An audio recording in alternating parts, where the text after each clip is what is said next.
Fala galera, tudo bem com vocês?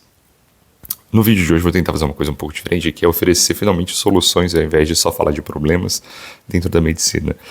E eu quero oferecer soluções, principalmente porque o problema maior de falta de conteúdo, eu vejo que ele é praticamente resolvido na internet, né? Quer dizer, você tem muitos recursos pagos e gratuitos que te dão conteúdo, né? Volume de coisa para você estudar, mas ninguém te fala como estudar. E a minha intenção nesse vídeo é te falar como estudar, passar algumas dicas aqui. E a primeira delas parece muito intuitiva, mas para mim não era, e eu vou explicar ao longo do vídeo por quê. Mas a primeira delas é: estude o que cai da maneira que cai. O que eu quero dizer com isso? Se você tem uma prova oral, você não vai ler o livro e reescrever em forma de resumo. Você vai treinar resposta oral. Né? Se você tem uma prova escrita, você vai treinar resposta escrita. Se você tem uma prova de múltipla escolha, você vai fazer questão de múltipla escolha.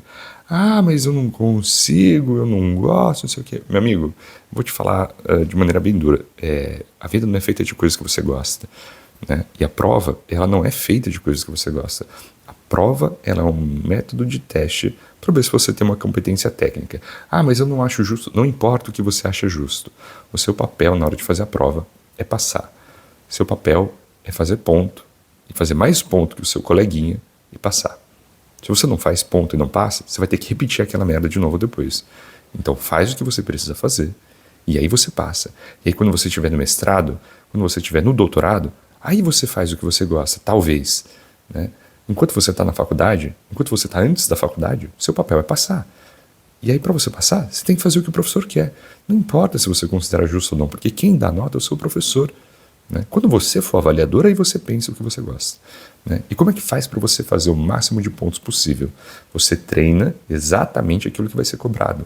Você repete aquilo 1 bilhão de vezes antes, para a hora que você chega na prova, você não está nervoso, você não está ansioso, você já viu aquilo, você já viu uma questão parecida, você já treinou as palavras que você tem que usar, seja ela escrita ou falada, e aí você chega na prova e faz. Não é difícil. Né? Talvez essa seja a segunda dica assim, para dar quando a gente está falando de prova, né? Quando a gente está falando de estudar. Muitas vezes a gente tem uma impressão de que aquilo que a gente quer vai cair, ou aquilo que a gente considera justo vai cair, e aí tem que ser estudado de um jeito. Não é. Né? A prova, ela como eu já falei em outros vídeos, né, um método avaliativo da sua competência técnica, independentemente da sua opinião em relação a ela. Você tem que saber executar aquela competência técnica que está sendo exigida, seja ela memorizar, seja ela explicar, não importa. Né? E você tem que estudar aquilo que o professor pede, ou da maneira que ele pede. Né? Então, um erro que acontecia comigo, tá? Era querer pegar o livro inteiro. Né? Quando o professor falava assim, não, a gente vai estudar neurologia. Não lembro, né? Aí os veteranos falavam assim, não, olha, estuda pelo resumo, cara. Pega o resumo lá, lê, e o que cai na prova é isso aqui, o professor gosta de pegar isso aqui. Eu, no alto da minha arrogância, falava assim, mas não é possível, você precisa saber tudo. Você não pode chegar na prova estudando só pelo resumo. O professor não pode pedir só isso, ele tem que pedir mais coisa. Eu, no alto da minha arrogância, pegava o livro, pegava o machadão, abria e começava a fichar aquela coisa. Fichava, ficava horas, e aí eu via gente, indo e voltando com o conteúdo, fazendo 1000 questões, e eu lá fichando. Chegou na hora da prova, eu tomei um pau. Né? Quase não passei, graças a Deus, passei, mas foi por muito pouco. Eu vi os meus amigos tirando 9, 9,5, e eu pensando, cara, o que eu tô fazendo de errado? E eu tava na cara, né, o que eu estava fazendo de errado. Eu estava estudando uma coisa que não era o que o professor pedia. Eu estava estudando aquilo que eu queria estudar, porque eu achava que era o que ia cair. E não era verdade. Não foi só muito tempo depois, né, depois de eu passar ainda por outros métodos de estudo, que eu pensei, tive a grande virada de chave, que eu tenho que estudar o que cai, do jeito que cai. Né? E o que o professor quer cobrar, do jeito que ele cobra. E se isso está num resumo, estuda pelo resumo e passa. Você tem que ser realista. Né? Passar na prova é fazer ponto. Passar na prova é fazer ponto. Passar na prova é fazer ponto. Não é você estudar e saber tudo. Até porque não dá, cara. Né? Você pega os conteúdos da medicina, são uns livros de 1000 páginas, 1200 páginas, mas não dá para você ler isso tudo. Você tem que saber o essencial. Né? Depois você busca o conhecimento profundo. A terceira dica que eu quero dar Falando agora de método de estudo, já que eu pincelei isso, que eu errei, não muda de método de estudo. Vamos dizer que por algum acaso você é uma pessoa muito especial, você é o alecrim dourado e você não gosta de estudar por questão. A sua prova ela é feita de questões de múltipla escolha, mas você não gosta de estudar por questão. Você precisa fazer resumo. Então pega e faz a droga do resumo, mas fica só na droga do resumo. Não pega e fica na droga do resumo, ou depois se muda para fazer flashcard de Anki, aí depois você muda para fazer questão, depois você volta para flashcard de Anki, e depois você volta para fazer resumo, e aí você não tem continuidade e o seu material fica tudo picotado, né? Por que eu estou te falando isso? A primeira razão é até evidente. Seu material vai ficar picotado. Na hora que você for estudar e revisar, você não vai conseguir pegar a lei tudo com continuidade. Você vai pegar uma coisa de um lado, uma coisa do outro, outra coisa do outro lado. Você não tem uma linearidade, né? Ah, mas tem mapa conceitual? Foda-se o mapa conceitual. Você precisa ter o raciocínio, de novo, do que cai, da maneira que cai, linear do jeito que cai. Você precisa entender aquilo na sua cabeça. E picotado, assim, fragmentado, você não é o true detective para ficar ligando ponto, né, cara? Ligando conceito, pelo amor de Deus, né? Então escolhe um método de estudo e se fixa nele. Eu tenho um amigo muito próximo, por exemplo, que ele se dá muito bem com flashcard. Ele tem uma memória prodigiosa, assim devo dizer, né? E ele faz muitos flashcards por dia, memoriza muitos conceitos e ele tá bem ali. Para ele funciona. Para mim não funciona. Né? Eu tentei por muitos anos por acaso. Foi já outra ocasião em que eu quase tomei um pau na prova de clínica também. Eu fui muito mal na prova. Eu acho que eu passei assim na risca. Depois eu tive que tirar uma baita nota para poder ter uma folga. Mas o que eu fiz? Né? A prova era era uma prova de múltipla escolha, também uma prova bem longa. E eu falei, mesma coisa. Não, eu vou estudar o livro inteiro, cara, eu preciso saber tudo, meu Deus. E aí eu passei meses e meses fazendo flashcard de tudo, porque me dava uma segurança emocional. Né? Eu pensava que estava decorando, né?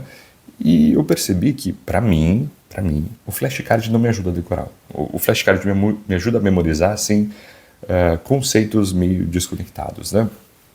Para mim, o que funciona é estudar por questão e corrigindo e criando um raciocínio dentro da minha cabeça, né? Respondendo perguntas me ajuda a elaborar.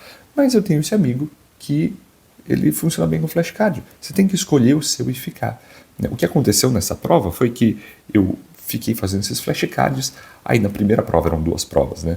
Na primeira prova eu tomei um puta pau, né? Na segunda eu ainda fiquei na dúvida, será que eu faço flashcard, será que eu não faço, será que eu estudo por questão? Eu não fui tão bem quanto eu poderia ter ido, mas no final eu acabei estudando por questão e passei, né? Mas o meu material ficou fragmentado. Então eu te diria para você pegar uma coisa que funciona para você e abraça ela, não fica pingando de um lado para o outro, né? Faz aquilo que funciona.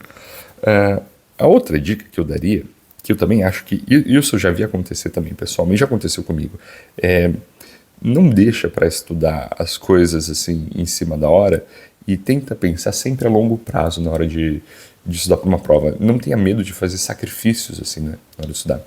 Eu já vi, por exemplo, e aconteceu comigo recentemente já, de fazer uma prova e tá muito nervoso e não consegui fazer a prova, simplesmente porque estava nervoso. Assim. O que aconteceu, na verdade, é que eu tive uma diarreia foda. Não consegui fazer a prova. Foi isso. Tava muito nervoso, fiquei mal. Não deu. Fui mal na prova, eu fiz a prova, mas eu fui mal. Mas porque eu passei semanas trabalhando antes, fazendo muito plantão, e aí não deu, cara. Assim, não me preparei, né? O certo é você parar algumas semanas antes, ou eu diria uma semana antes, e ficar completamente tranquilo na hora de fazer uma prova. Isso vale para a sua prova na faculdade, isso vale para a sua prova na residência, na vida, né? Você estuda com muita antecedência, começa a estudar com muita antecedência, para você não deixar chegar em cima da hora, precisa fazer uma revisão de cima da hora, ou fica nervoso. Não, você estuda com muita antecedência, não deixa nada acumular, termina antes, para você chegar em cima da hora e só descansar. Você tem que chegar na prova leve, né?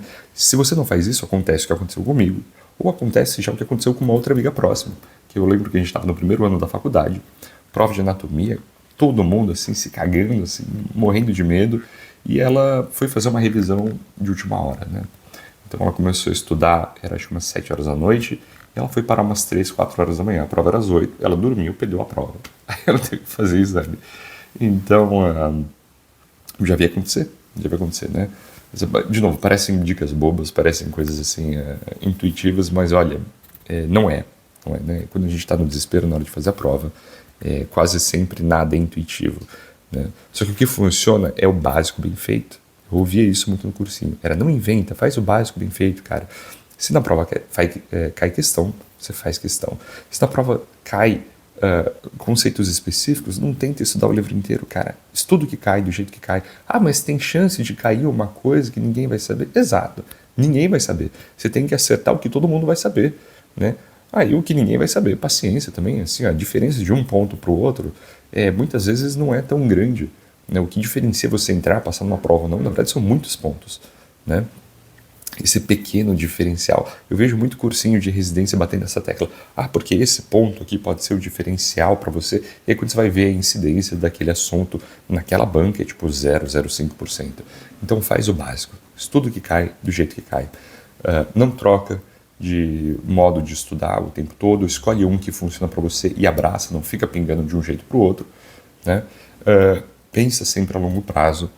Comece a estudar muito antes, esgota o assunto antes, e aí em cima da hora, ou uma semana antes, você para de estudar e só relaxa para chegar na prova bem. E acho que se tem uma última coisa para dizer em termos de estudo, leva a sério, né? Saiba fazer sacrifícios para o seu estudo. Seu estudo, se você está na medicina, se você é médico, ou se você não é, se você é concurseiro também, né? O seu estudo ele tem que ser sagrado, né? Ele tem que estar acima de todas as outras coisas. Primeiro porque ele é a base da sua competência técnica, né? Diferente de outras profissões, a gente se baseia muito em saber, né, memorizar muitas coisas. Isso só vem com você ler, com você aplicar, com você resolver problemas, com você ver na sua prática clínica, né? Outras profissões, claro que tem que estudar, né? Mas me desculpa, nem de longe tanto quanto a medicina precisa estudar, né? E se você não faz isso, se você deixa em segundo, terceiro, quarto, quinto plano, eu não tenho dúvida de que você vai ser, primeiro de tudo, um profissional medíocre, né? Medíocre no sentido literal da palavra. Você vai ser um profissional mediano, para não dizer um profissional ruim, né? Que coloca a vida dos outros em risco, que não sabe o que está fazendo, que tem que sempre ficar pedindo ajuda para os outros porque não tem ideia, tem que usar o Google, o ChatGPT para tudo. Eu não tenho nada contra você consultar livro, inclusive eu vou pro trabalho com um livro, né, porque eu consulto o livro ou consulto um PDF, mas eu não fico julgando, não sou o Dr. Google, né? A gente tem que saber onde está o nosso conhecimento e procurar ele, não fazer ideia, né, do que está acontecendo. E principalmente porque acho que você tem que ter uma ética de trabalho, uma ética moral, assim, uma ética e moral, desculpa, que mostra que você tem um compromisso sério com o que você está fazendo, até por uma questão de maturidade, né? Eu já falei isso em outro vídeo, mas acho que a coisa que mais falta nos médicos hoje em dia, e nos estudantes de medicina também, eu digo também um pouco por experiência própria, porque em certo ponto, assim, da faculdade eu meio que chutei o balde. Você ter compromisso de verdade, assim, ter uma ética de trabalho que é muito rígida, muito rigorosa, né? Isso vai constituir o seu caráter como profissional, mas principalmente vai constituir o seu modo de se conduzir dentro da medicina, e os pacientes veem isso, né? Eles veem e você mostra o quanto você está comprometido com fazer aquilo dar certo. Porque no final das contas, né, não é só a vida do outro, me desculpa, assim, não é só a vida do outro que você está tratando, mas realisticamente falando, você está cuidando da sua vida também. Quando você está levando a sério o seu trabalho, aquilo que você faz, a sua competência, o seu... como é que se diz? A sua reputação, né? Se você é um chinelão que na faculdade empurra tudo com a barriga, faz tudo nas coxas, sempre está colando, sempre está fazendo tudo com má vontade, né? Sempre está tentando dar um jeitinho brasileiro assim de passar, me desculpa, você vai fazer isso na sua vida também, né? E aí você pode até achar que você está se livrando, que você está se dando bem ali, você talvez esteja se dando bem na faculdade, pode ser, mas você não está desenvolvendo o que eu considero assim o caráter de uma pessoa que vai se dar bem na vida, né? Porque não demora muito assim para a sua incompetência te alcançar. Você pode fugir dela, né? Mas a vida cobra. A vida cobra bem rápido, assim, quando os boletos começam a chegar, quando as responsabilidades começam a se acumular, e elas tendem a se acumular, principalmente num cargo como a medicina, e conforme você envelhece também, independente da sua profissão, se você não dá conta de responder à altura do desafio que é colocado na sua frente, você tem um feedback negativo do mundo bem rápido, né? E isso você só consegue resistir se você tem uma boa ética de trabalho, uma boa ética de estudo, né? Que é o que eu vejo assim, que a maioria dos médicos tem, graças a Deus, e que os meus amigos mais inteligentes, os meus colegas mais inteligentes, a quem eu admiro muito, sem dúvida nenhuma, que são muito assim, mais competentes do que eu nisso, têm de sobra, né? Então eu diria isso, essas são as dicas que eu teria para te dar, né? Leva a sério o seu estudo, leva a sério o seu trabalho, óbvio, não esquece de curtir, mas faz o seu trabalho, o seu estudo ser sagrado, não muda de jeito de estudar, escolhe aquilo que funciona para você, mas lembra de fazer aquilo que cai na prova, que é o mais importante. Estuda com antecedência, né? Pensa a longo prazo, e principalmente aproveita, né? Aproveita para se apaixonar por essa coisa linda que é a medicina. Então isso é um vídeo meio tentando oferecer conselhos demais, talvez, mas partindo de experiência própria, né? Eu espero que também que te faça refletir. Talvez você já tenha errado, já tenha acontecido alguma coisa dessas com você, me conta nos comentários, e eu espero que também tenha sido uma coisa que te faça refletir, como sempre. É isso? A gente se vê na próxima.